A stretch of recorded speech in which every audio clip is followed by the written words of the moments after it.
Bonsoir Franck, Bonsoir. merci de m'accueillir pour une interview pour les Bisons Affûtés.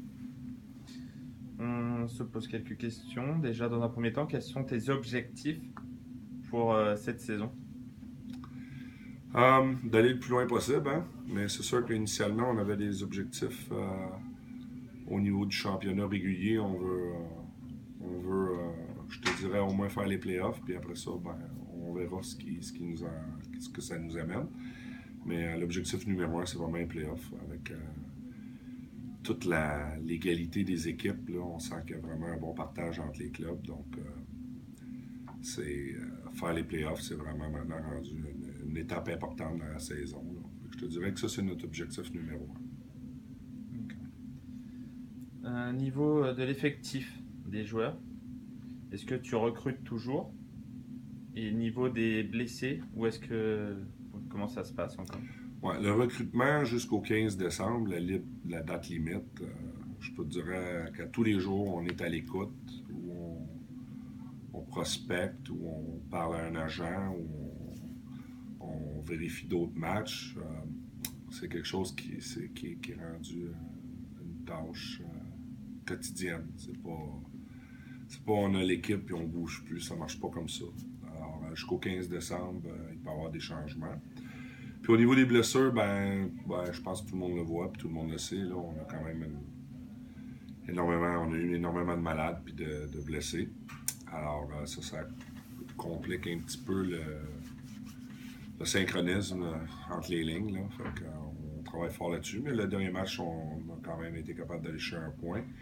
Et puis, on va essayer de construire avec du positif autour de ça.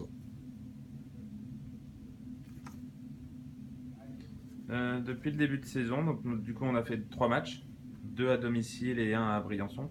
Oui. Les 3 sont terminés par des défaites. Oui. Comment va l'équipe depuis? Est-ce que c'est reboosté pour la suite de la saison? Il y a un vieux proverbe qui dit dans le hockey, quand tu gagnes, tout va. Là. Quand tu perds, rien ne va. Ça veut dire que, exactement. Quand tu ne gagnes pas, on voit les 50 000 défauts des joueurs, du coach, de la patinoire, du vestiaire. Quand on gagne, tout est beau, la vie est belle. Puis c'est un peu ça. Je pense que le moral, il est ce qu'il doit être, ce qui veut dire que les joueurs sont très concernés. Et puis,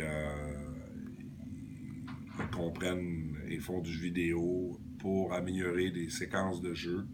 Je pense que tout le monde se sent très concerné de cette situation-là.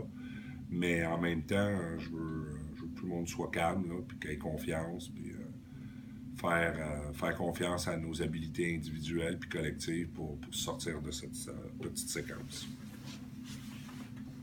Il y a l'équipe de Cergy qui a rejoint en début de saison l'AD1, qui a quelques effectifs ex-nocn et qui semble vouloir aller au plus haut possible et peut-être s'ils arrivent à un moment ou un autre, une année ou une autre, plutôt aller en Magnus. Qu'en penses-tu de cette équipe? Bon, on les a eus au tournoi, fait qu'ils ont l'air d'une équipe qui ont beaucoup de ressources sur la glace, là. Puis c'est sûr qu'il leur manquait 2 joueurs en plus à ce moment-là que je connais, puis que je sais qu'ils vont faire une bonne différence. Mais c'est sûr que c'est une équipe là, qui, à sa première année, va être un peu comme tout le monde, va se battre pour les playoffs. Là. C'est du même niveau, tout le monde. Euh, à long terme, ils ont un bel outil de travail, hein, leur patinoire. Donc, je pense que ça peut devenir très intéressant au niveau du recrutement aussi. Et je connais aussi M. Cousin là, qui chapeaute ce projet-là. Puis c'est évident qu'ils vont faire ça avec beaucoup de sérieux et beaucoup de professionnalisme. Fait que, faut pas être surpris de voir Sergi dans les prochaines années se rapprocher de la Magnus. Je pense que c'est quelque chose qui est très faisable avec leur outil de travail présentement.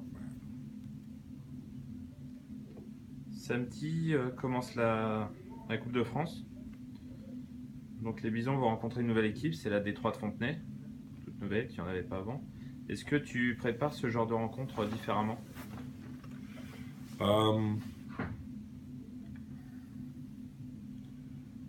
Pas beaucoup. Je vais faire certains petits changements. parce que je dois absolument donner du temps de glace à 3 gamins que j'ai en tête, surtout. Là. Puis je peux en profiter pour essayer de nous redonner un petit peu de confiance en allant dans ce match-là. Mais faut pas oublier que ces matchs-là sont très compliqués aussi parce que l'équipe, pour elle, qui est plus bas, va jouer le match de leur vie. Donc, ils veulent causer la grosse surprise. Et on en a à chaque année une preuve que ça arrive un peu partout dans tous les championnats, que ce soit pas juste au hockey, mais au foot, au WAM. Il y a toujours une équipe plus basse qui bat une équipe plus haute, puis c'est ce qui fait la beauté du sport. Donc, on ne prendra pas ce match-là à la légère. Au contraire, on va l'apprendre comme on doit le prendre, sérieusement, puis essayer de se donner des automatismes pour continuer le championnat après dans une dynamique positive. Fait que je te dirais que non, il n'y a pas trop de changements, mais peut-être juste au niveau des effectifs, là, il y a peut-être trois joueurs là, que j'ai l'intention de donner un peu plus de glace. Là. Des joueurs de l'effectif D1 ou des joueurs qui sont d'une équipe U20? Certains de la D1, certains de l'équipe U20. Je te remercie, Franck. Ça fait plaisir.